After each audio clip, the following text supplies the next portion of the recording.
up, everybody? Another day here, Ark Survival Evolved. Hope you had a great morning, afternoon, evening, or night, wherever you're at in the world. Hope you had a great one. And please smash that like button to help the video out. And if you're new to the channel or haven't subscribed yet, please hit that subscribe button and turn the bell on. And I thank you in advance. Welcome, everybody. We're here on Lost Island. I'm going to show you the abilities of Amargasaurus. That's right, we're going to show you the abilities of this. I showed you how to bring one in on any map. If you haven't watched that video and you want to bring one in, I will leave the link in the description below. But today we're here to show the abilities. They got some unique abilities with this one. They're a great dino if you're going to travel around maps. One, they're pretty fast. Even low levels are pretty fast. Two, they go through water pretty fast. And even lower levels have high health, stamina, and torpor. So bad thing about that is if you find one in the wild, they're pretty hard to kill because of the high health.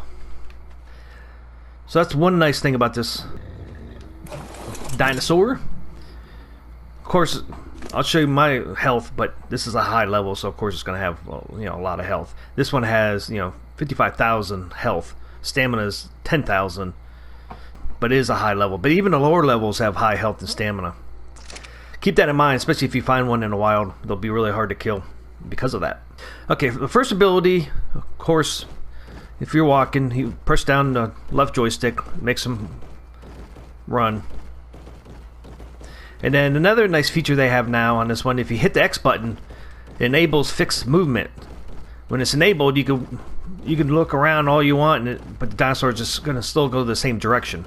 And if you hit the X button again, it disables it. And now if you look around, the dinosaur is going to move the way you're looking. So that's a nice little feature it has. That's with the X button. Then the next one is it throws spikes. It has 3 different spikes. Switch around the spikes, you just push down the right joystick. So I'm at cold right now, and then I just move to armor. And then there's heat. And then you see the spikes in the front actually change color as well with each different spike. So the cold has blue. Armor is kind of like a pink color. And then heat is red. So I thought that was kind of neat that they changed colors. Now to use these spikes, all you have to do is hold down L2 button. And that's how you aim. Up and down. And then to release the spikes, R2 button. And it throws the spikes pretty far. I see that actually went pretty far. So it has a pretty decent radius. The effective area.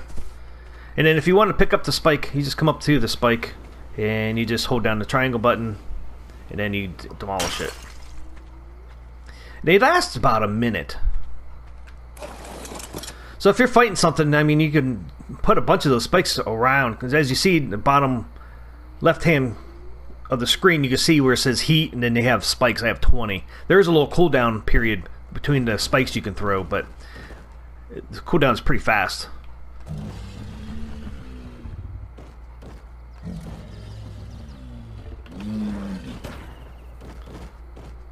And you can see you can throw them while you're moving or if you're standing still.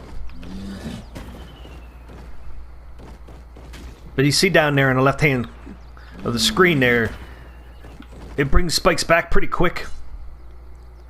And the cooldown looks like it's maybe 5 seconds. And now I got 18 spikes, but now 19. So they generate the spikes pretty fast.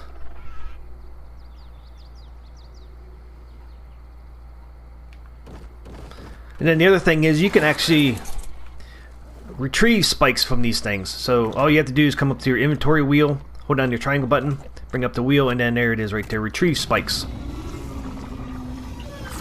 Let's say I just retrieved 1 spike. And they're limitless. You can retrieve as many spikes as you want as quick as you want. I mean, there's no cooldown on these retrieve spikes.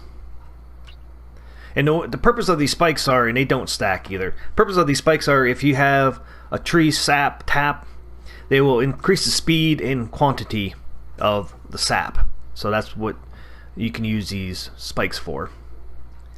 That's the only purpose I know that you can use these for. Plus, you need 6 of them to make the saddle. So you do need 6 spikes to make their saddle as well. Their saddle is pretty easy to make. You have to be a level 55 to get a saddle. And I think that's it with these things. The X button, you enable and disable fixed movement. You shoot spikes by holding down the L2 button to aim and then release the spikes with the R2 button. And that's it. And then of course R2, if you're not holding down the L2, R2 is your your attack. Plus this thing is kind of nice too, because when you hit the R2 button to attack, it actually attacks with your mouth and your tail at the same time. So if you have enemies in front and back, it will use its tail and mouth to attack. So you can attack from the front and back. It's pretty cool. And this thing is a harvester too. It harvests wood, thatch, and harvests berries. So I'll go up there. It does not do rock though, or metal. See, there's your berries. It does seeds as well, and of course it eats berries. Like I said, it doesn't do rock, as you can see, but it does do trees though. If I get close enough to it. And as you see, it does thatch and wood. That one tree, man, I got a lot of thatch and wood, so that's kind of nice. So I got 93 wood and 528 thatch, so yeah, great wood and thatch, and even berries, because it gets a lot of berries too. Pull up its inventory. I mean, I just did what, 2 trees and a couple berry bushes, and look all the berries I got, and look how much wood I got already. So this thing is a great resource gatherer for sure. So definitely, if you want to harvest stuff like wood, thatch, and berries, man, this one's great for that, because it really gives you a lot of resources quickly. I wish it did rock, but unfortunately it does not. Try it again, it does not. So that is the Amargasaurus. Neat little creature. And the other thing too is it's great for damage support. When its armor piercing AoE affects wild creatures, tames can deal a maximum of 25% more damage to affected creatures. In tandem with a Yeti, the armor piercing encouraged roar can increase tame damage and dealing 50% more damage per attack. So that's another nice thing about it if you're using it in combat, especially with the Yeti. Its armor piercing AoE for said spike easily harasses nearby enemy tribe or wild creatures, causing them to receive increased damage from any attack source as long as a spike continues to be refreshed with new spikes. So that's when you use it, they're talking about when you're using your spikes like that. So that's pretty cool as well.